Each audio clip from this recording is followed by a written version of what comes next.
Ito nga guys, no, ang Dragon Castle dito sa Baguio. Napuntahan ko rin sa wakas. Ito yung dinadayo dito sa Baguio, Dragon Castle.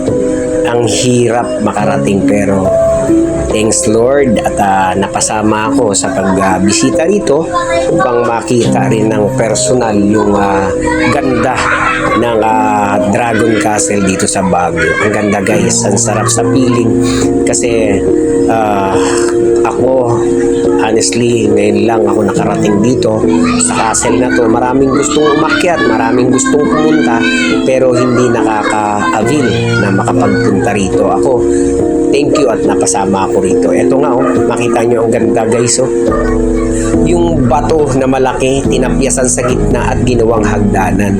Yan ang magiging daanan papasok ng palasyo. Ang ganda, ginawa nilang tourist spot, no? Talagang ginawa nila ng yung mga picture taking kasi nga mamamangha ka sa ganda. Biruin mo, isang tapyas na bato parang hinati siya sa gitna, ginawang hagdanan. Kaya napakaganda talaga guys ng Dragon Castle, no? Ito nga at papasok na tayo, mahigpit din ang kanilang seguridad, ano? Talagang checkin kung sino yung mga may tatak para makaakyat dito sa Dragon Castle na to. Napakasaya din naman kasi syempre, sino ba namang hindi matutuwa, no?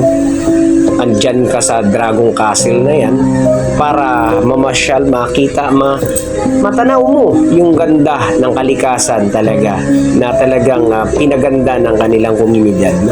Tinan nyo guys, sa pag-akyat ko rito makikita nyo yung ganda talaga ng castle na to. Kaya pagka nandito kayo guys, masasabi nyo para kayong nasa ibang planeta. Tinan nyo naman, no? Ang ganda, ang kabayo nila, pwede naman nilang sakyan yan kung sino makarating dito. Pwede nyo sakyan yan, may bayad nga lang 50 pesos kada picture taking dyan sa kabayo na yan. Pero para kang hari kapag sumakay ka rito, no? At tinan nyo, yung itong area na papasok pa lang talagang rough pa kasi nga hindi pa nila natatapos yung no? Pero kinoconstruct nila yan. Tinan nyo naman, meron pa silang mga batong tinatapyas, ginagawa at ginagawang ulo ng mga ganyan, no?